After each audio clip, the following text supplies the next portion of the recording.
Sir కులవర్ధన్ అకస్మాత్తు మృతి sir. అసలు అతన్ని చంపేశారా అని చెప్పేసి క్వశ్చన్ మార్క్ ఉంది, లేకపోతే అందరు కలిసి కొట్టి చెరువులోకి పాడేశారా అని చెప్పేసి క్వశ్చన్ మార్క్ ఉంది. వీటిపైన మీరేమంటారు సార్? చచ్చిపోయినా కొట్టి చంపేసిన ఆడపిల్ల మీద ఆ విధమైన అభంశుభం తెలియని ఆడపిల్ల మీద చేసిన ఆ దరిద్రాన్ని అయినా సరే, ఇవన్నీ ముందు మనం చర్చించి కన్నా స్టేట్లో లా అండ్ ఆర్డర్ ఏమైనా ఉందా లేదా, ఎందులోనో పడి చచ్చిందా అన్నది మనం ప్రజలకు ఫస్ట్ చెప్పాలా. ముచ్చుమర్రి అభంశుభం తెలియని ఆడపిల్లకి జరిగిన అఘాయిత్యం అనాలో, ఆ పాప చనిపోయిన ఉదంతం అనాలో ఇప్పటికీ దొరకలే. ఈ తర్వాత అనంతపూర్ పరిసర ప్రాంతాల్లో ఒక మానసిక సంఘర్షణ అనుభవిస్తున్న ఆడపిల్ల మీద 13 మంది పైచిలకి అఘాయిత్యం, తెలుగుదేశం సంబంధించిన మూలాలతో సైతం దొరికిన దాని మీద చర్య ప్రతిచర్య ఎప్పటికీ తెలియదు. అలాగే మహానాడు జరిగిన తర్వాత కడప ఉదంతం, ఒక ఆడపిల్ల అభంశుభం తెలియని ఆడపిల్ల, ఇలాంటివి 200 పైచిలక ఈ ఆడపిల్లల మీద, అభంశుభం తెలియని పిల్లల మీద జరుగుతున్న అఘాయిత్యాల మీద ఓ పవన్ కళ్యాణ్ ఆడపిల్ల పక్క కన్నెత్తి చూడాలంటే అని ఏ సినిమా డైలాగ్ చెప్పాడు ఆవిడకి, ఆ దేవుడికే తేలాల. పదవి కోసం సినిమా డైలాగు, పదవి వచ్చిన తర్వాత ఏం చేయాలో తెలియని నిస్సహాయత, చేతకంతనం. ఒక ఆడపిల్ల అయ్యుండి, ఒక స్థానంలో తల్లి స్థానంలో హోంమంత్రి అయ్యుండి కూడా ఆవిడ ఇంతమంది ఆడపిల్లల మీద కంటిన్యూస్గా బొంబార్డింగ్ జరుగుతుంటే ఆవిడ ప్రతిస్పందన ఏది?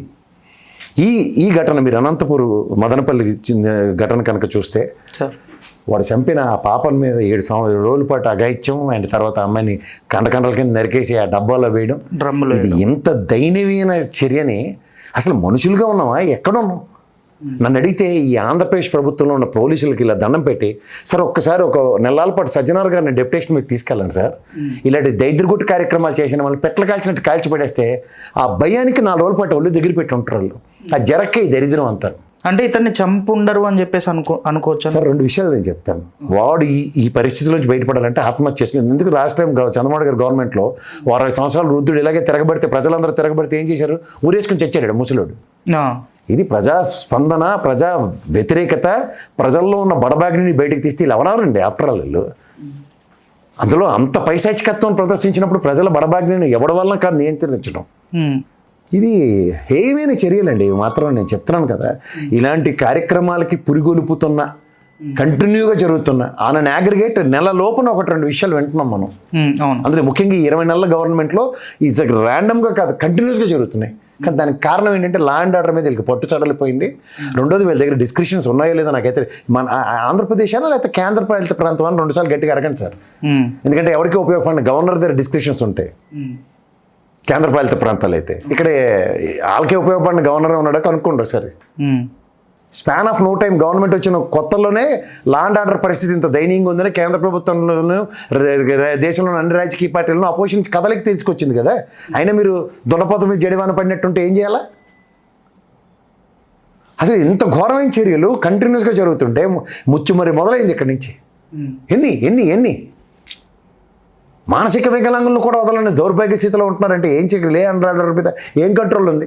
పోలీస్ వ్యవస్థ పనితీరుని ఒకసారి ఖచ్చితంగా ప్రక్షాళించబడాలి. అంటే ప్రొటెక్షన్ లేదంటారా సార్ చిన్నపిల్లలకి?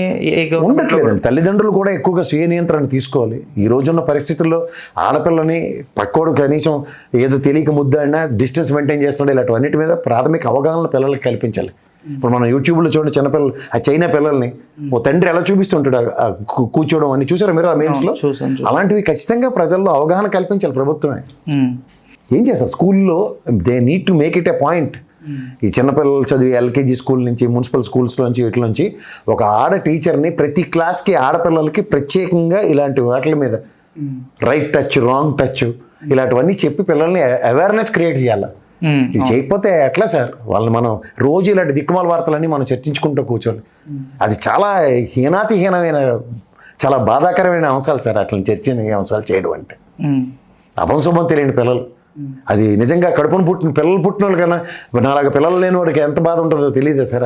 అంటే ఈ కులవర్ధన్ అనే క్యాండిడేట్కి 7 ఏళ్ల బాలిక పైన ఏం కనిపించింది అని సార్? అది సార్ ఇంకా 7 ఏళ్ళే కదా సార్, 3 నెలలు 2 నెలలు అభంశుభం తెలియని పసిపాపల మీద దౌర్భాగ్యాలు చేస్తున్న వాళ్ళు మనకి చదవట్లేదు సార్ వార్తలు.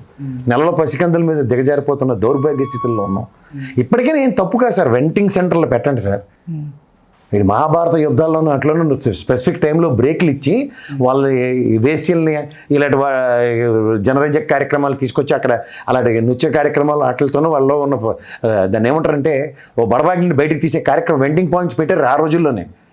ఈ రోజుకి కూడా ప్రభుత్వ పరంగా లివింగ్ రిలేషన్షిప్లు, లివింగ్ హాస్టల్స్లో తగలండి ఆడపిల్ల మగపిల్ల ఇవన్నీ చెప్తున్నప్పుడు వెండింగ్ పాయింట్స్ పెట్టండి. అంటే మీరు ఒక పక్క దిక్కుమాల ఫోన్లో ప్రతి వెధవకి ప్రతి దరిద్రం ఉంటుంది. ఏదైనా గట్టిగా చర్చించాం 4 వెబ్సైట్లు చేస్తారు, ఇంకో 100 వస్తున్నాయి వెనక నుంచి.